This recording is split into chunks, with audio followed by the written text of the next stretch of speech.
I grew up in Tel Aviv in Israel, played music pretty much my whole life. My mom's a shrink, my dad's a cook, so food was always delicious and conversations were always awkward.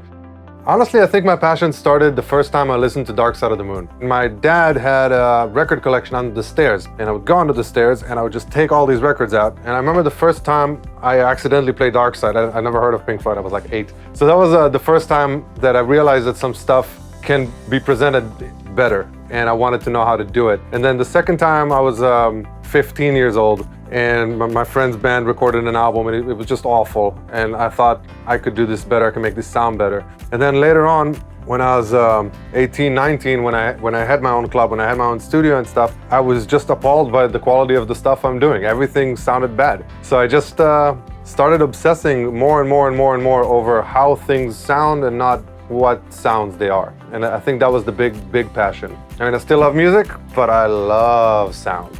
Honestly, my greatest inspiration is actually a school graduate, Toshi Kasai. And I barely know him. We spoke like 5 or 6 times. But Toshi recorded this album called A Senile Animal with the Melvins. And that album was the reason I moved to the States. I called a good friend of mine and asked him what to do. And he's like, well, where are the best albums recorded? And I was like, well, what's the best album? And he's like, well, I think Senile Animal probably right now is the best album. Who recorded it? He said, well, let's look it up. And it was Toshi Kasai. And I hit him up on MySpace. And he said, just come to Los Angeles, go to the Los Angeles recording workshop, it was called. It was like even before the recording school. And then just go to some clubs and like, you'll be fine. And I think a month later, that's what I did. I just packed my stuff and followed Toshi's lead. So my favorite moment at the LA Film School was actually not in one of the classes. It was in one of the common areas. And this guy started just drumming a beat on the table. And a couple of people just started joining him with more and more instruments and more stomps and beatboxing and stuff. And then 2 people started rapping on top of it. And it turned into this whole elaborate hip-hop song. I've never experienced a genuine hip-hop moment. I never experienced just people coming together and starting to jam with just the stuff they found around the room. Hip-hop was like in its infancy in Israel, and obviously came from MTV and not from any kind of culture that cultivated it. It opened me up to the genre. It opened me up to American music and the American way of creating stuff, and just seeing how nobody was, oh, what if they don't like this, and what if they don't like this? And everybody just kind of went with what they felt, and beautiful things happened. The biggest lesson I've learned in the LA Film School that has helped me immensely in my career is not a social one, it's a super nerdy little thing. Put a high-pass filter on everything, just everything. Biggest tip, biggest help, jumped all my stuff, 100% better since then. My first big break, I was a runner at the Record Plant Studios, and it was Christmas.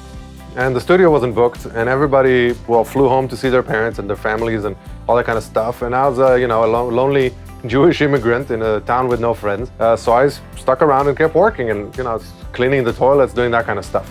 And then all of a sudden, will.i.am decided to book the studio for a month in a couple of hours advance, and there was nobody there. It was just me. So they hired me to be the assistant on the session, and that was my first big break. I know it doesn't sound like a huge break to be an assistant, but about 10 days in to this session, Will decided he should work on a few artists at once, and he asked me if I would engineer one of them. And that turned into my first big break. It was Nicole Scherzinger. That was one of my first artists, and the second first artist is back then a 5-year-old girl named Baby Kaylee, who's a rapper from Florida. And Will signed her, and we cut a whole album, and that was my entree into the major label world.